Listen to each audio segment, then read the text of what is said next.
नमस्कार। हमारा देश और पूरा विश्व आज कोविड-19 की चुनौती का सामना कर रहा है। कोविड-19 अभी खत्म नहीं हुआ है। ऐसे में हमारा फर्ज है कि हम सतर्क रहें। इसलिए जब तक दवाई नहीं तब तक कोई ढिलाई नहीं। कोरोना से बचाव के लिए जरूरी है नियमित रूप से हाथ धोना, मास्क पहनना और आपस में उचित दूरी बनाए रखना। याद रखिए, 2 गज दूरी मास्क है जरूरी।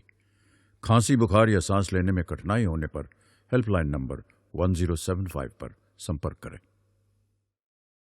Welcome to Anjana Sharma Kapooria's English. आप इसे आस्क इंग्लिश के नाम से भी जानते हैं। अब हम अभी तक क्लास 11th की टेक्स्ट बुक हॉर्नबिल के बहुत सारे चैप्टर पढ़ चुके हैं और आज हम पढ़ने जा रहे हैं एक पोएम जिसका टाइटल है चाइल्डहुड। इसे लिखा है मार्कस नेटन ने।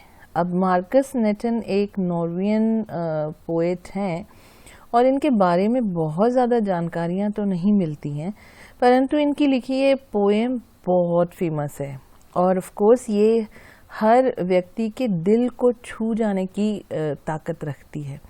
तो इससे पहले कि हम ये पोएम शुरू करते हैं, चलिए पहले हम अपनी कुछ यादें ताज़ा कर लेते हैं। यादें ताज़ा करने के लिए कुछ तस्वीरें आपको दिखा रही हूँ, जैसे कि ये। क्या आप इसे पहचान रहे हैं? ये अभी भी आपके पास है क्या? Of course I am sure कि जब आप छोटे होंगे तो आपके पास भी एक डॉक्टर सेट ज़रूर होगा जिसमें आप स्टेथोस्कोप से सबकी धड़कनें देखा करते थे या फिर थर्मामीटर से टेम्परेचर चेक किया करते थे और कभी कभी तो इंजेक्शन भी लगा दिया करते थे। क्या वाकई ऐसा किया है? ये देखिए, किसी भी महंगे से महंगे खिलौने से ज़्यादा उपयोगी और ज़्यादा आकर्षक खिलौना हुआ करता था। कुछ लोगों के बचपन में इनका बड़ा महत्व होता है। वो छोटे बच्चे जो होते हैं वो इतने क्यूरियस होते हैं कि वो इनका उपयोग करके सारे चलने फिरने वाले खिलौने या डिवाइसेस या बॉक्सेस को खोलने की कोशिश करते हैं और सीखना चाहते हैं कि वो कैसे फंक्शन कर रहा है, वो कैसे चल रहा है। क्या आप भी उन्हीं में से एक थे? आप ऑफ कोर्स अब आप बड़े हो गए हैं तो आपके लिए ये सब यादें होंगी, बट मैं आपको बताना चाहूँगी कि मेरे पास भी एक ऑफ कोर्स बचपन की ही बात है। मेरे पास एक बड़ा सा, कहना चाहिए कुछ 5 किलो की बर्नी के साइज़ का एक डब्बा था जिसमें कांच के ये कंचे भरे हुए थे, हर रंग के, हर साइज़ के, और मेरे लिए वो बड़ा प्राइड पोजीशन था। मैं उनमें से एक भी किसी को नहीं देना चाहती थी और आप माने या ना माने, इनमें से आधे से ज़्यादा कंचे मैंने खेल कर जीते थे। तो ऑफ कोर्स आपकी भी कोई ना कोई याद इस तरह के खेल से ज़रूर जुड़ी हुई होगी जो आप बचपन में खेलते थे। एक और ये खेल हुआ करता था गुल्ली डंडा, गिल्ली डंडा या गुल्ली डंडा। इसमें भी अक्सर खेलते तो हम बड़े जोश से थे, पर कभी कभी नुकसान भी हो जाया करता था। कभी किसी को चोट लग जाती थी या फिर कभी कोई खिड़की या कोई दरवाज़ा कुछ टूट भी जाता था, पर हमने खेलना नहीं छोड़ा था। क्या आपने भी गिल्ली डंडा खेला है? अब ये देखिए, ज़रूरी नहीं कि झूला झूलने के लिए आपको पार्क में जाना पड़े। भाई सावन के मौसम में बड़े बड़े पेड़ों की शाखों से लटकते हुए लंबे झूले, उनका आनंद ही कुछ और हुआ करता था। और फिर उसी दौर में जब बारिश का मौसम है तब ऐसे ही बहुत सारी तितलियों के पीछे दौड़ना, या कभी मान लीजिए गलती से मधुमक्खी के छत्ते पर हाथ लग जाए या पत्थर लग जाए तो फिर उसके बाद अपनी जान बचाना, और ऐसे ही बारिश में मेंढक की टर टर से नई नई कहानियाँ सुनना। ये बहुत सारे ऐसे एक्सपीरियंस हैं जो आपने, मैंने और हम जैसे हर इंसान ने अपने बचपन में ज़रूर किए होंगे। और यकीन मानिए ये सारी चीज़ें आज भी उसी तरह से घट रही हैं, पर पता नहीं हम कहाँ बिज़ी हैं और हमें इनकी तरफ ध्यान क्यों नहीं जाता, या शायद कभी कभी चला भी जाता है। तो चलिए एक और याद से आपको जोड़ते हैं। अगर आपको याद हो कि जब आप बचपन में नाना नानी के घर गए थे या शायद दादा दादी के घर गए थे और वहाँ आपने बहुत ही ख़ास तरीके के कहीं बाहर से आए हुए आम खाए थे, और फिर आपने उन दादा दादी या नाना नानी की सलाह पर वो आम के बीज इकट्ठे किए थे जिन्हें आपने अपने घर वापस शहर आकर अपने घर के आंगन में बो दिया था। क्या वाकई वो पेड़ आज भी है? ऑफ कोर्स ऐसी कई यादें हम सब के जीवन में ज़रूर जुड़ी हुई हैं जो बचपन की हैं, और ऐसे ही हमने अपनी यादों को ना बहुत, जिसको बोलते हैं, सींच कर बड़ा किया है।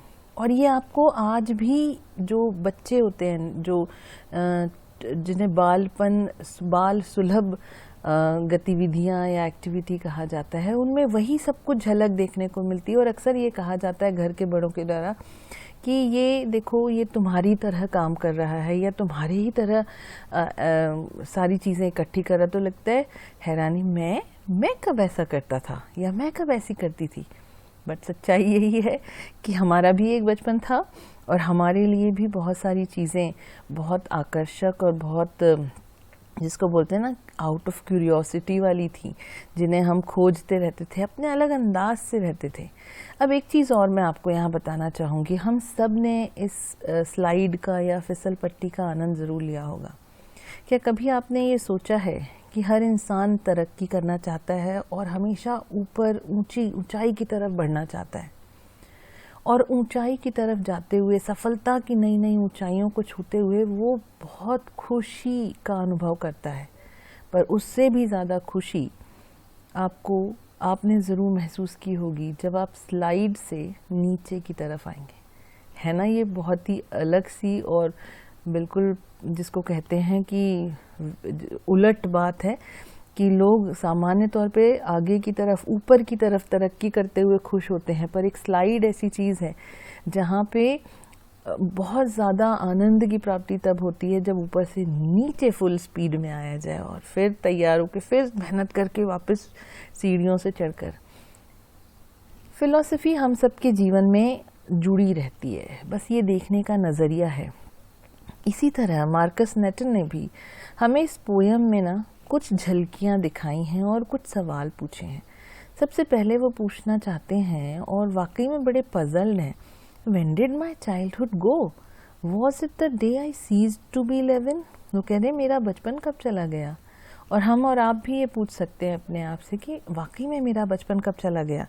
क्या तब जब मैं 11 साल का पूरा हो चुका था, 12वीं में लग गया था? Was it the time I realized that hell and heaven could not be found in geography and therefore could not be? Was that the day? So he said कि हो सकता है वो दिन जब मुझे ये पता चल गया कि ये जो डराया जाता है ना कि अगर कुछ गलत करोगे तो हेल में जाना पड़ेगा या अच्छे कर्म करो तो हेवन में मिलोगे, तो बाद में मुझे एहसास हुआ कि ये कोई पड़ोस के शहरों के नाम नहीं है और ना ही एक पूरे विश्व की, अगर हम मैप देखें, ज्योग्राफी की किताबें देखें तो उनमें कहीं इनको लोकेट किया जा सकता है। ये तो सिर्फ हमारी मेंटल स्टेट है। और आप तो ये भी यकीन करेंगे कि हर एक व्यक्ति जहाँ भी है वो अपने ही काम से, अपने व्यवहार से उस जगह को या तो हेल बना लेता है या हेवन बना लेता है। So this is just our own action, our own mental state. और जब ये एहसास हो गया कि हेल और हेवन ज्योग्राफी की किताबों में नहीं, तो क्या तब मेरा बचपन चला गया? अब फिर पूछते हैं कि when did my childhood go? Was it the time I realized that adults were not all they seem to be? तो वो पूछते हैं कि शायद मेरा बचपन तब गया जब मैंने ये एहसास किया कि ये जो बड़े लोग हैं, एडल्ट लोग हैं, ये जैसे दिखते हैं वैसे वास्तव में नहीं होते हैं। So they talked of love and preached of love but did not act so lovingly. Was that the day? तो वो पूछ रहे हैं कि ये बड़े लोग हमेशा हमें ज्ञान देते हैं, हमें बताते हैं कि हमें बहुत प्यार से रहना चाहिए, सबको प्यार बांटना चाहिए, अच्छे से व्यवहार करना चाहिए, पर वो खुद तो ऐसा कुछ भी नहीं करते। They did not act so lovingly, वो खुद ऐसा व्यवहार नहीं करते।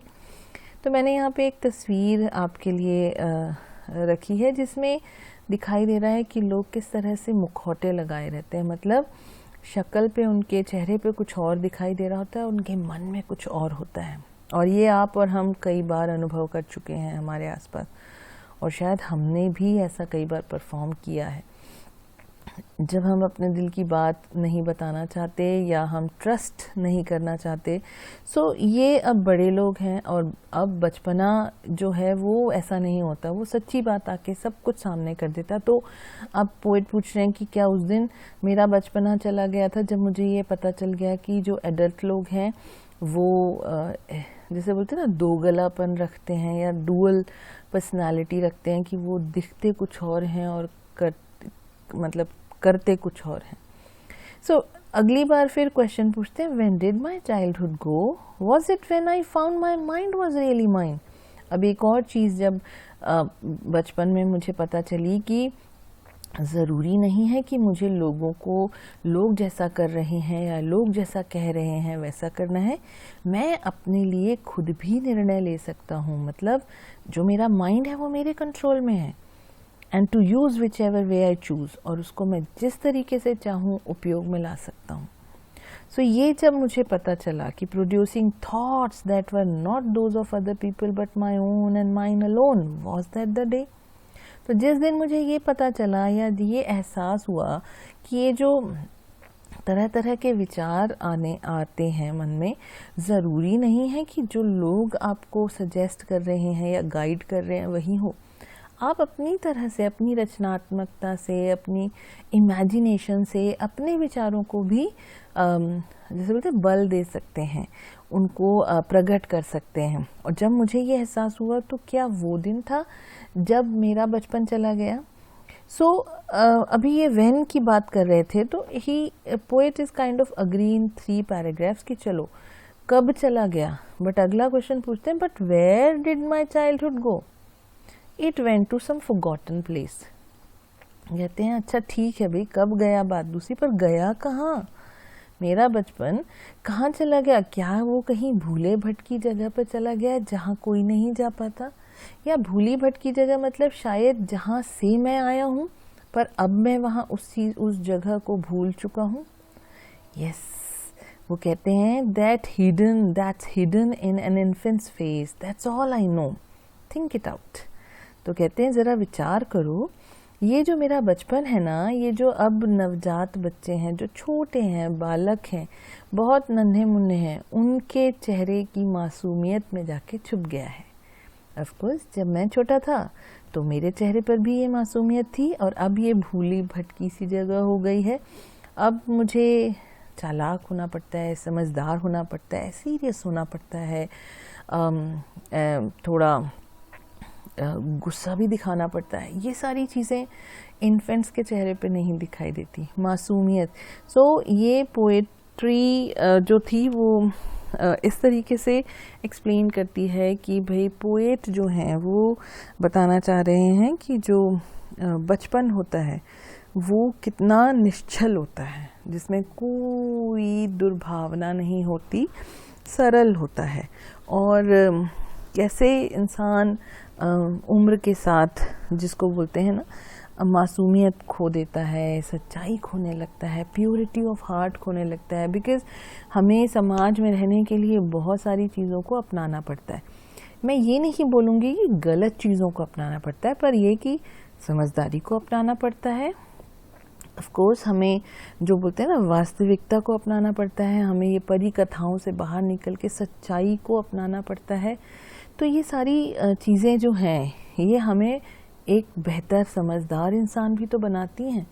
तो ओके, बचपन जाता है तो कुछ खोते हैं, और बचपन को जाने के बाद जो समझदारी से बड़े होते हैं तो उसका एक अलग अपना इम्पोर्टेंस है, महत्व है। तो चलिए देखते हैं कुछ एक क्वेश्चंस जो कि इस चैप्टर में या इस पोएम के बाद में दिए गए हैं। तो सबसे पहला उन्होंने लिखा है क्वेश्चन में, identify the stanza that talks of each of the following, individuality, rationalism and hypocrisy. ये ऑर्डर अलग है,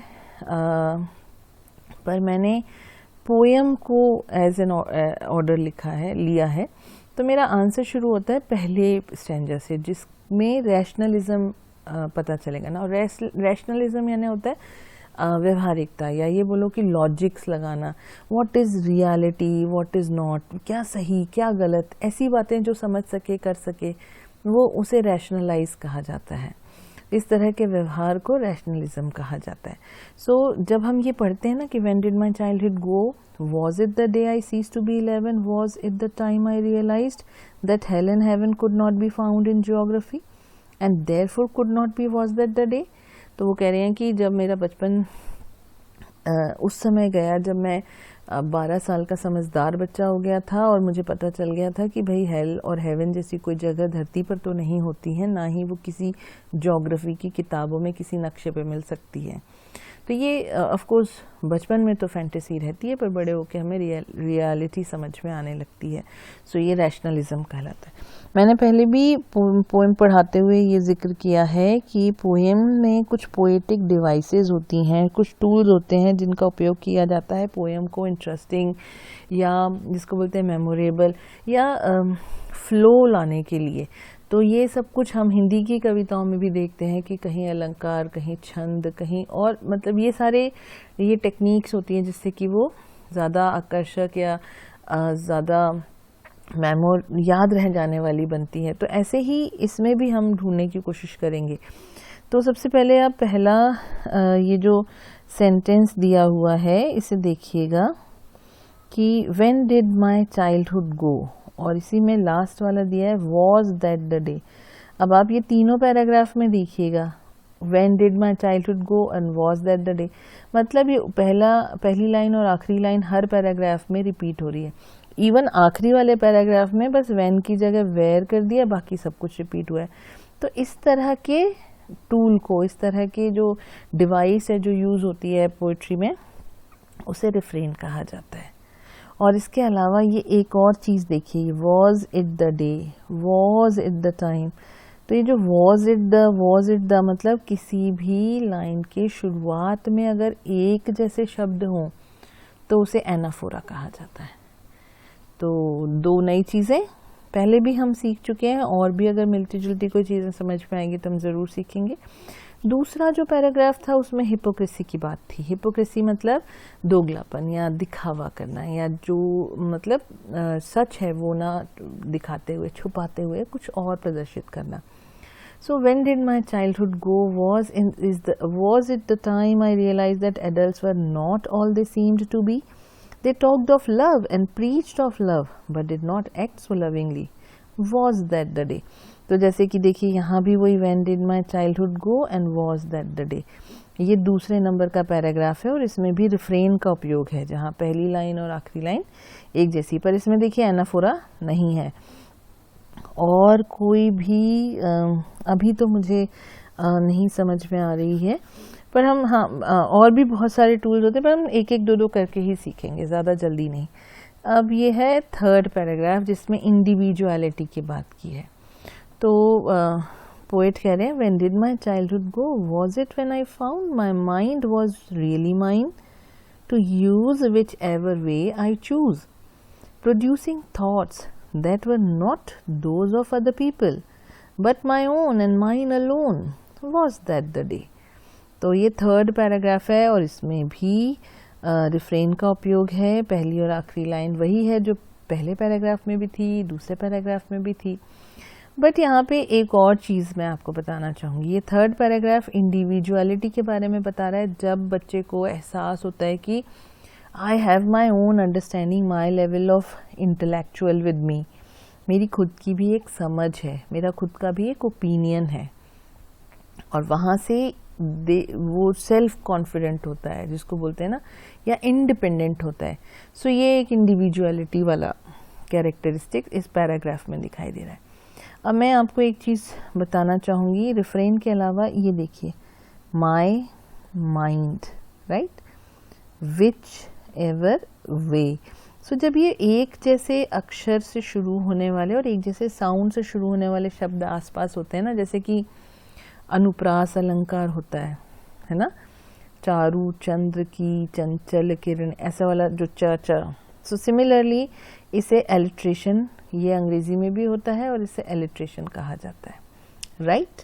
तो ये भी पोएटिक डिवाइस है। चलिए आगे अब अगला क्वेश्चन देखते हैं। तो लिखा है what according to the poem is involved in the process of growing up. अरे ये तो हमने अभी बात भी करी कि इस पोएम में हमें पोएट क्या सिखा रहे हैं। इस पोएम में हमें सम पोएट बताना चाह रहे हैं कि हम कुछ चीज़ें खोते हैं और कुछ हम मतलब जो बढ़ती उम्र के साथ हम कुछ चीज़ें एक्स्ट्रा ऐड भी करते हैं, है ना, गेन भी करते हैं। यहाँ पे मैंने एक लिस्ट बनाई है। आप चाहें तो कोशिश करें कि आप अपने आंसर अपनी मर्ज़ी से लिखें। अगर आप स्ट्रगल करेंगे शब्दों को ढूंढने में तो आप अपने शिक्षक की मदद ले सकते हैं या डिक्शनरी की मदद ले सकते हैं और या फिर गूगल की मदद ले सकते हैं। आजकल वो भी बड़े जानकार हैं। सबसे ज़्यादा जानकार तो गूगल बाबा ही हैं। तो यहाँ पर मैंने जो थोड़ी सी जानकारी जो मुझे लगा, आप इसमें और भी एडिशन कर सकते हैं। मुझे लगा कि हम बचपन के जाने के साथ मासूमियत, इनोसेंस या फैंटेसी या प्योरिटी ऑफ हार्ट या बिलीविंग इन अदर्स, दूसरों पर विश्वास करना खो देते हैं। परंतु इसके साथ साथ ही जब हम बड़े होते हैं तो हमें मैच्योरिटी आती है, हमें समझ आती है, हम रैशनलाइज करने लगते हैं चीज़ों को, मतलब हमें सच्चाई को देखना शुरू हो जाता है। हम फैंटेसी वाले वर्ड या इमेजिनेशन के वर्ड से बाहर आ जाते हैं और फिर इंडिविजुअलिटी भी आती है, लाइक हम इंडिपेंडेंट भी होते हैं, हम सेल्फ कॉन्फिडेंट भी होते हैं। किशोर अवस्था संबंधित समस्याओं के परामर्श हेतु समर्पित उमंग किशोर हेल्पलाइन के टोल फ्री नंबर 144225 पर संपर्क करें।